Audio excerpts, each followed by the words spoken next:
Bakit may mga tao inaalis ng Diyos sa buhay mo at umaalis sa buhay mo? Tandaan niyo po ito, tiyak may mawawala sa buhay mo. Tiyak may aalis sa buhay mo. Anong dahilan? Because God doesn't build your life on the people who left. Ayaw ng Diyos na i-build mo ang buhay mo sa mga taong umalis.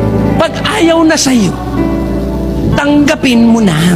May mga tao na, let's say, nag-apply ka ng trabaho, hindi ka nakapasok, it left.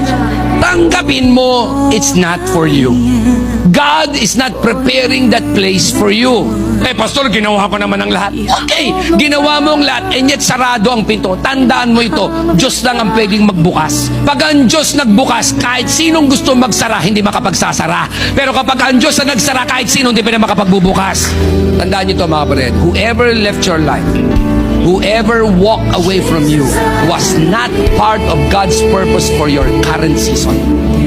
Kapag may umalis sa'yo, may mga bagay na nawala sa'yo, business na wala sa'yo, trabahong nawala sa'yo, perang nawala sa'yo, ibig sabihin hindi siya part ng God's purpose for you in that current season. That's why God allowed it to go away. Pwede naman niyang pigilin eh. Pero ba't di niya pinigil? Kasi sabi ni Lord, anak, hindi mo yan kailangan for this season. Kasi meron tayong concept that the people who starts with us will stay with us. Not all that who started with us will stay with us. Bakit? Kasi ang Diyos magpapadala lang ng tamang tao